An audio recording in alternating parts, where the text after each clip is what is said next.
Some of the fallout of recovery, so to speak. I know there's a big challenge you're facing ahead that's kind of you've come to terms with and have more another journey on your hands. But can you tell the people about that a little bit and just kind of what you're expecting, like how you expect things to change in the future? Because I imagine you'll still be able to power lift. That's the plan. Yeah. Yeah. So I have apparently won a lottery that I never really hoped to play, which is the rare disease lottery. Excuse me. So we talked about the HLH. That was, again, not genetic for me, but I do have a rare genetic disease called choroideremia, or CHM for short. And that's a mutation. Could be hereditary. Sometimes it's just spontaneous, but it means that the mutation means that retinal cells don't produce a certain protein that they need to. And then that leads to progressive vision loss and retinal cell death over time. So we've known about that since we've known I was night blind since I was a kid. We had the official diagnosis since I was about 20, give or take. So at this point, it's going to be coming on 14 years. But yeah, it starts off with night blindness, and then progressively over time, the rod cells get affected first before the cone cells do. So it leads to essentially kind of like a progressive tunnel vision. And it's usually the decline is fairly steady and slower up until about 40, but to middle age, and then it accelerates past that. So for most of my life at this point, certainly since the diagnosis and even before that, appointments and follow-ups with ophthalmologists have been a pretty routine thing to monitor how things are going. And choroideremia is uncurable, untreatable. There's interesting and somewhat exciting research being done, particularly around gene therapy. That seems to be the most promising thing. There's also cell therapy, like stem cells in particular.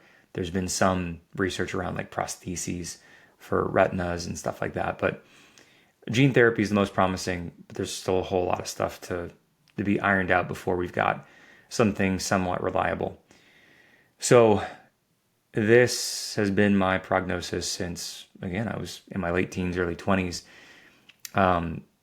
when this was a time when all of my friends were learning how to drive, getting their full licenses. Some were getting cars. And, I wasn't able to do that because I was cautioned against that, just in case, I didn't see somebody on the road and it was a safety thing. So it's been an ongoing process to process the situation. And it honestly continues now. The difficult thing about putting two rare diseases in the same person is that no specialist has any concrete answers as far as what's going on. Through the HLH, my vision quickly declined initially. It slowly returned close to baseline afterwards. It worsened again last fall and winter when I had pneumonia and had been to a bunch of ophthalmologists. No one had any ideas. Did all the tests, all the imaging. It was the clinical equivalent of a shoulder shrug. Like, it could be this, we don't really know. And then, yeah, my vision improved a little bit, but it's worse than it used to be. And I'm pretty convinced at this point that because choroideremia has an underlying inflammatory mechanism that leads to the cell death, and because HLH is a hyperinflammatory syndrome, there's probably a connection between the two. So what it means is I'm going blind. There's nothing anyone can do about it right now. And that's a hard thing, where the raw truth of it is it's still something that I'm not at peace with. I've processed enough to move forward most days here. I'm certainly in a better place with the processing than I used to be. But it's still raw and it still sucks. And it's one of these things where I'm not the only person who had these shitty hands dealt. People have other shitty hands. And that's where, again, I think the perspective is helpful. But it's something that I've got to deal with right now. And what I see changing, no pun intended, is a shift in how I operate. I'm still going to be involved in coaching, and this is where tech can be very useful. And we were in conversations with a couple of developers about how can we potentially still leverage tech so that I can help people get stronger. How does that look? It's going to mean that I have to learn how to navigate using a white cane because I'm still sighted. It's a weird in between where I'm too blind to be considered normal and I'm too sighted to be considered blind. And I can still see people, I can still navigate through the day, but my periphery is eaten away. So using a cane to get around is going to preserve more independence for a good chunk of time. It's going to change a lot of the what and the how for me, but it does not change the why. It does not change the fact that I have a family depending on me and who I want to get up and serve and protect and nurture. It doesn't change the fact that I have a powerful story that I want to share for the purpose of making positive impacts for people all around the world at this point. If anything, it'll catalyze some of the things that I want to do, like more public speaking and, maybe doing that more often than not.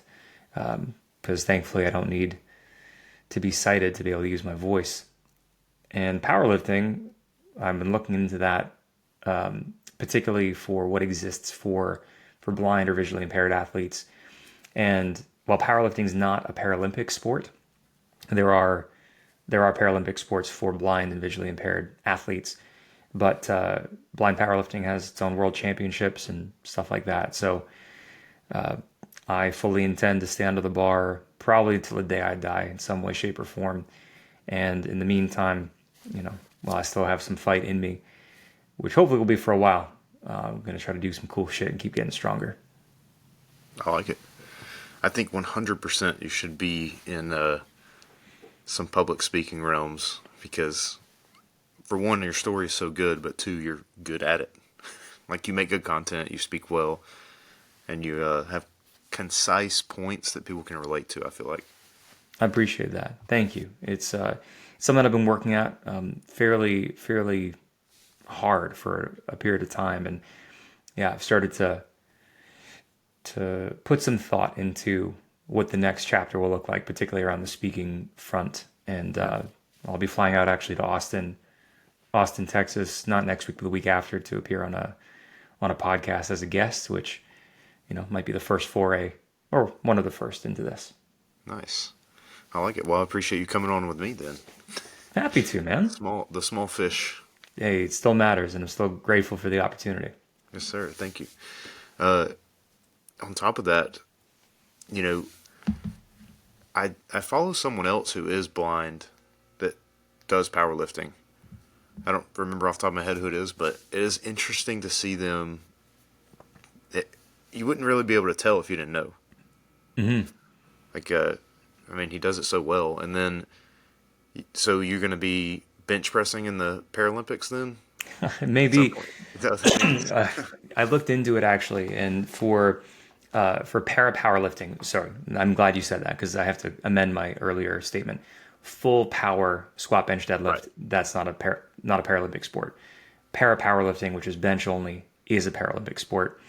And the criteria to be eligible for that include having some sort of condition or situation that limits your use of your lower body. Okay. Which, as of right now, I'm grateful to say I don't have. I've got some other challenges. Yeah. So powerlifting for the here and now or foreseeable future won't be my thing, but I'll still cheer them on as they do their thing on the Paralympic stage. Fortunately, you won't be able to do that. Yes. Yeah. Who knows? Life is crazy and nothing's guaranteed. But for here and now, not in the cards. That's fun. That'll be interesting to see. I can already see it now, and well, ironically, white bearded, old as hell, can't see a damn thing, still going out there and doing it. Love it. That's what I'm going for. I want a white or gray beard that's long enough for my wife and my daughters to braid. Yes. They want to put like some leather in there and make it look Viking. I don't Yeah, of have course. Nordic ancestry, but damn it, I'm going to make people think I do. You can at least look the part. It'll be fine. That's right. We actually have a guy, David Webb, in Alabama.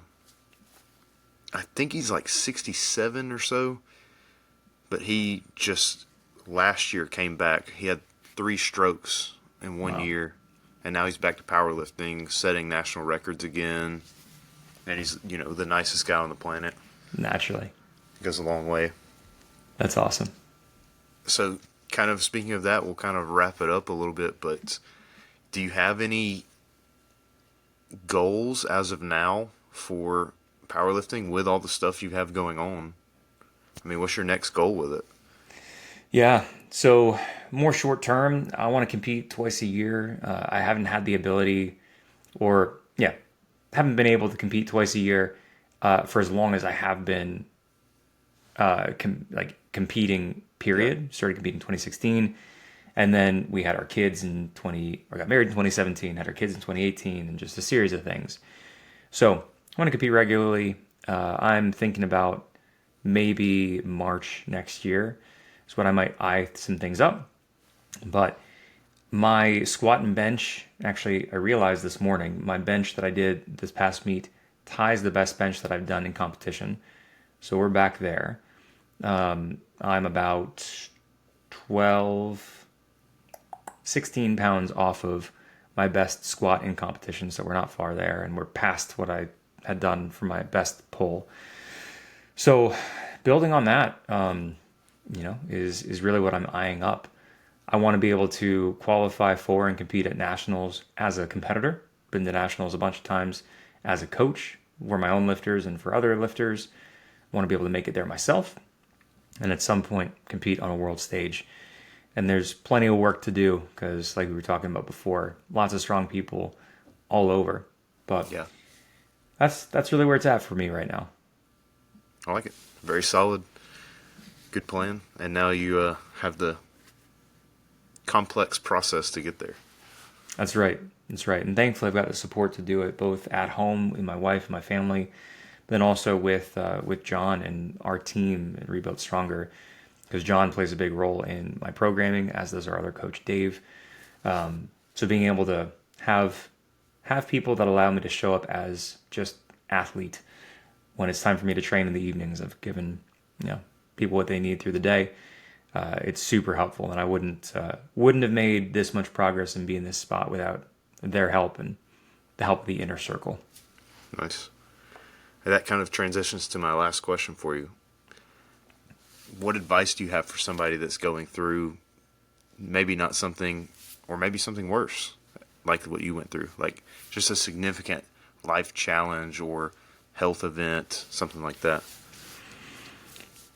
My advice would be give yourself the space to acknowledge that it's hard, and there's no need off the bat to compare your hard to somebody else's. If it's affecting you, if it is unpleasant, if it's causing distress or it causes real trouble for you, give it the space, give it that acknowledgement. I think it's an important piece to actually begin to move forward. The second piece is, to the best extent that you can, open yourself up to being helped.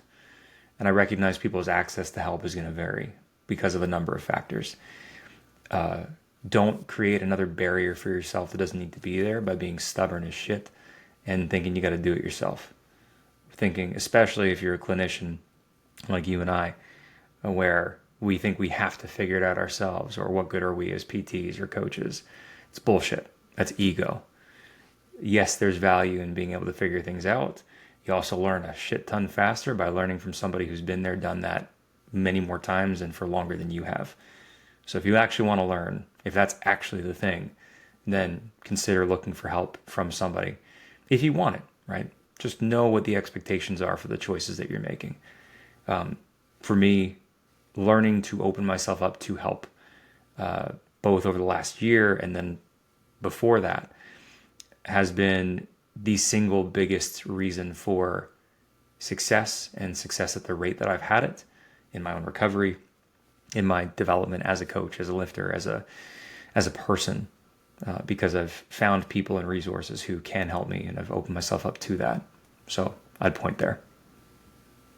Cool. Sounds good. Anything anything you want to hit that we might have missed, or I think we we got good? it, man. All right, sweet. I appreciate the invite and being able to make it happen after a long time. And Absolutely. if any of this was useful, if anybody wants to, you know, touch base afterwards, Instagram is probably going to be the easiest way to get a hold of me. So jared.rebuild_stronger is my handle.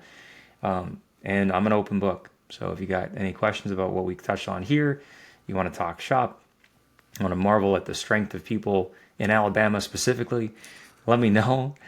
Just shoot me a message and I'd love to do that. Sweet. Appreciate you for coming on. This was fun, and I really liked our talk. I thought it was awesome. Likewise, man. Appreciate the opportunity and hope it served the audience. Yeah, I would imagine it has. All right. That has been your Friday Night of the Barbell. Peace.